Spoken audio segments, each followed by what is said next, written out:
2003 മാറാട് കലാപത്തിന്റെ നടുക്കുന്ന വാർഷികത്തിൽ അന്നത്തെ സംഭവവികാസങ്ങളെപ്പറ്റി തുറന്നു പറയുകയാണ് അന്നത്തെ കോഴിക്കോട് BJP ജില്ലാ അധ്യക്ഷനായിരുന്ന അഡ്വക്കേറ്റ് PS ശ്രീധരൻപിള്ള. കലാപത്തിന് പിന്നാലെ സത്യാവസ്ഥ പുറത്തു കൊണ്ടുവരാനുള്ള CBI അന്വേഷണം പോലും കോൺഗ്രസും CPM-ഉം ചേർന്ന് എതിർത്തു. മാറാട് സമാധാന ഭൂമിയായി തുടരാൻ RSS പ്രവർത്തകരുടെ ഇടപെടലാണ് നിർണായകമായതെന്നും ഗോവ മുൻ ഗവർണർ കൂടിയായ ശ്രീധരൻപിള്ള വ്യക്തമാക്കി.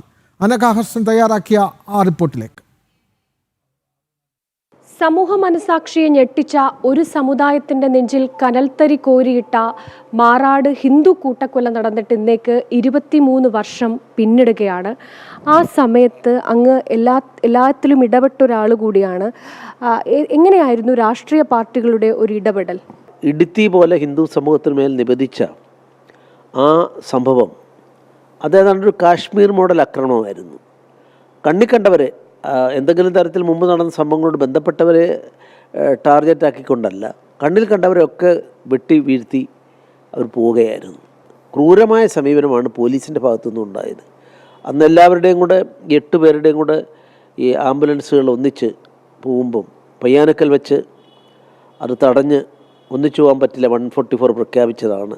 അതുകൊണ്ട് ആ ഒന്നിച്ച ദുഃഖിതരായ വ്രണതഹിതരായ ആളുകളുടെ ശവമഞ്ചം പോലും കൊണ്ടുപോകാൻ പാടില്ല എന്ന് പറയത്തക്കവണ്ണം നിലപാട് സ്വീകരിച്ചപ്പോൾ അതിനെതിരായി ശക്തമായ നിലപാട് സ്വീകരിച്ച് വെടിവെക്ക് അത് കൊണ്ടുപോകും എന്ന് പറയാനുള്ള ആർജവം കാട്ടാൻ സാധിച്ചു. അങ്ങനെയാണ് അന്ന് ഡെഡ് ബോഡികളെല്ലാം ഒന്നിച്ച് പയ്യാനക്കൽ നിന്നും മാറാടേക്ക് കൊണ്ടുപോകാനായിട്ട് സാധിച്ചത്. ഈ സംഭവത്തിൽ തികഞ്ഞ ജനവിരുദ്ധ നിലപാടാണ് UDF-ഉം LDF-ഉം സ്വീകരിച്ചത്, പ്രത്യേകിച്ച് CPM-ഉം കോൺഗ്രസും സ്വീകരിച്ചത്. CBI അന്വേഷിക്കണം ഇത്. കാരണം ആ പള്ളിയിൽ നിന്നും അന്ന് 72ഓളം ആയുധങ്ങൾ കുഴിച്ചെടുത്തു. അവിടുത്തെ കലണ്ടറിൽ ആ ദിവസം റെഡ് ഇങ്കിൽ ചെയ്തിട്ടുണ്ട്. അത് മുസ്ലിം ലീഗിൻ്റെ ആ പള്ളിയുടെ ആത്മീയമായ ഔന്നത്യത്തിൻ്റെ ചുമതലക്കാർ പാണക്കാട് കുടുംബമായിരുന്നു. അപ്പോൾ അങ്ങനെയുള്ളൊരു പള്ളി അവർ ഭരിക്കുന്ന കാലഘട്ടമാണ്. നീതി കിട്ടാൻ ഇവിടുത്തെ CBI അന്വേഷണം സാധിക്കൂ, അത് വേണമെന്നുള്ളൊരു ആവശ്യമാണ് ഉന്നയിച്ചത്.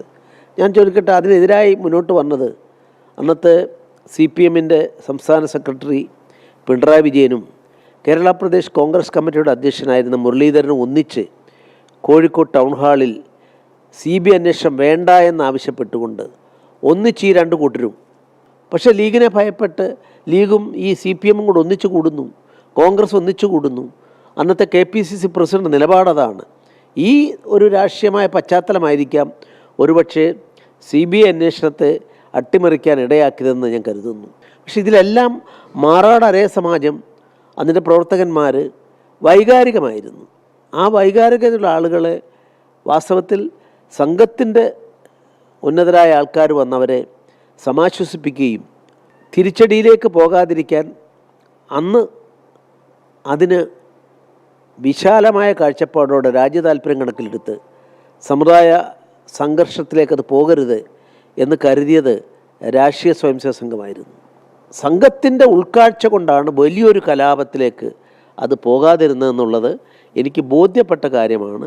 മാറാട് ഉണ്ടായ കലാപം, ആ കലാപത്തെ മറ്റൊരു തലത്തിലേക്ക് പോകാതെ പിടിച്ചുകെട്ടാൻ അന്ന് രാഷ്ട്രീയ സ്വയംസേവക സംഘം നടത്തിയൊരു ഇടപെടലിനെ കുറിച്ചാണ് അങ്ങ് സംസാരിച്ചിരിക്കുന്നത്. അത് എക്കാലവും പ്രസക്തമാണ്. ക്യാമറമാൻ ശശികുമാർ പടന്നക്കാടിനൊപ്പം അനഘാഹർഷൻ, ജനം.